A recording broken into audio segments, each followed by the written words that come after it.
Welcome to solverfy.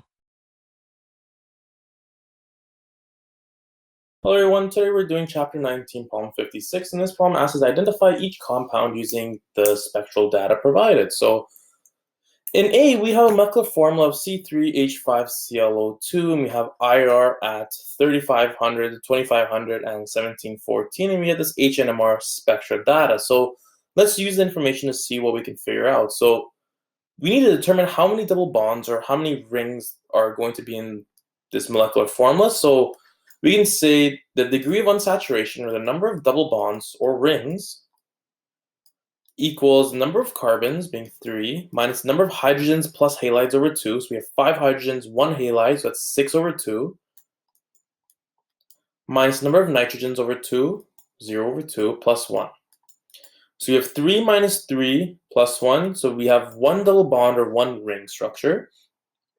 And using the IR spectra, we see that 1714 is a COO double bond, and this broad 35 2500 is OH. So this accounts for our 1 double bond that we have in our formula. So clearly we have a carboxylic acid here. So let's draw that carboxylic acid. And that's 1 carbon, but we have a total of 3 carbons. So just for trial and error sakes, let's draw those 3 carbons as straight chains. We have 1, 2, 3. So we know that this hydrogen off the oxygen of the carboxylic acid is highly shielded. So because it's highly de-shielded, it is going to have a very high ppm value. In fact, it should be the highest ppm value. That's exactly what we see here. We see a singlet at 11.8 ppm. Next, we have 2 protons here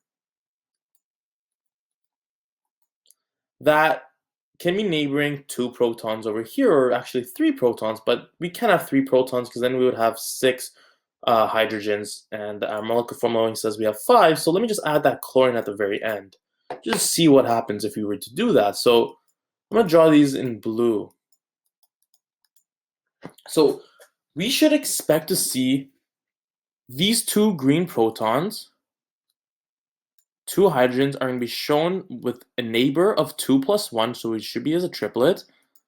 And then these 2 protons in blue have also 2 neighbors, so they should also be a triplet. So we should see 2 triplets that are relatively close to each other. Obviously, one is going to be more de-shielded than the other, but they should be relatively close, and that's actually what we see here. We have 2 protons being a triplet and 2 protons being a triplet, and they're around 1 ppm apart from each other. So this looks like actually a good structure that we just guessed through trial and error.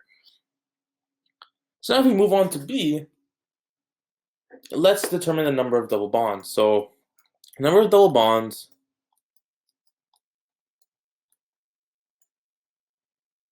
equals the number of carbons minus the number of hydrogens over 2, so H over 2, 8 over 2, minus the number of nitrogens over 2, 0 over 2, plus 1. So we have 8 minus 4 is 4 plus 1 equals 5. So we have 5 either double bonds or rings or something like that. So IR spectra tells us 1688 that we have a COO bond, and 35 to 2500 we have an OH bond. So clearly we have a carboxylic acid here. So let's draw that carboxylic acid.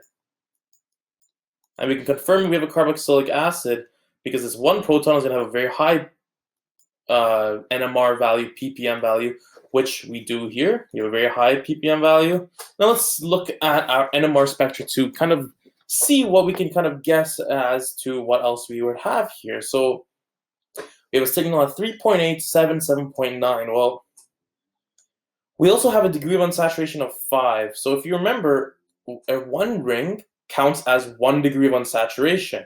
1 benzene ring counts as 4 degrees of unsaturation, because you have 1, 2, 3 double bonds, 1 ring. That's 4 degrees of unsaturation.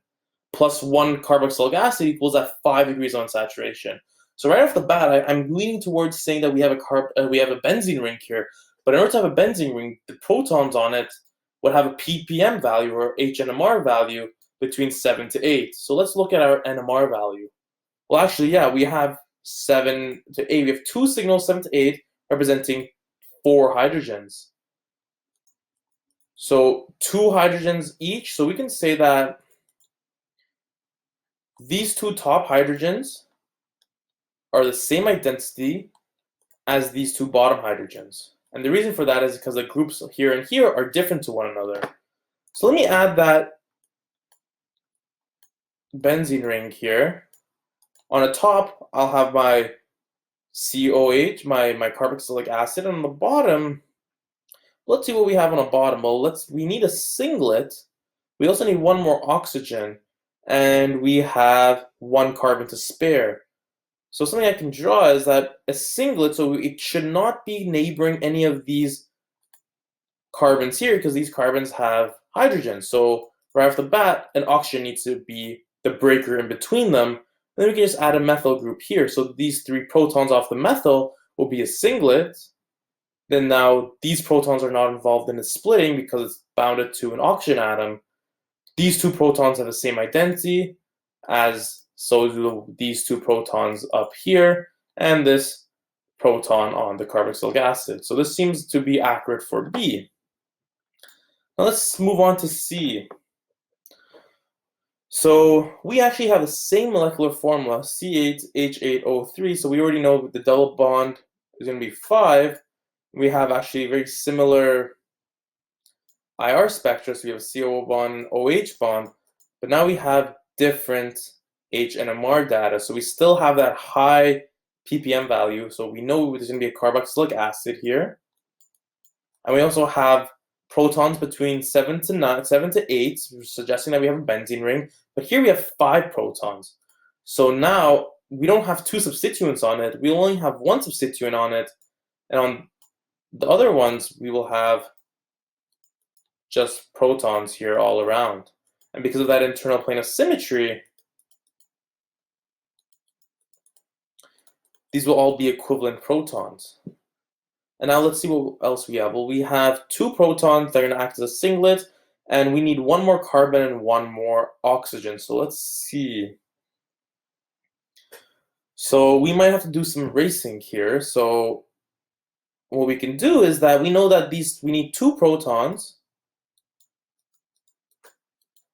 on 1 carbon that are going to be neighboring 2 things that aren't involved in any splitting. So right away I can say that, okay, well, this carboxylic acid is going to be on one side of it. And the reason I say that is because, well, this carbon here has no hydrogen, so there's not going to be any neighboring protons to couple with it. So it makes sure that these protons are a singlet as shown here in the NMR data. And on the left, well, we need another oxygen. So I can just say, I can add my oxygen here, which is going to be connected to the benzene ring. That'll make sure that these 2 protons aren't able to split with anything to make sure they act as a singlet. So let's draw that out.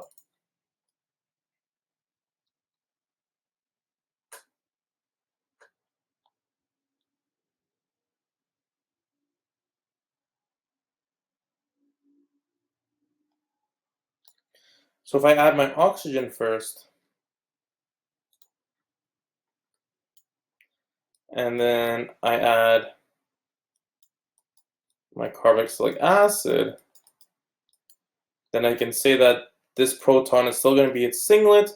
These 2 protons are going to be a singlet, which is here. These 5 protons are going to be a multiplet, and that's all the NMR signal, and everything is satisfied. So this could be a proposed structure for C.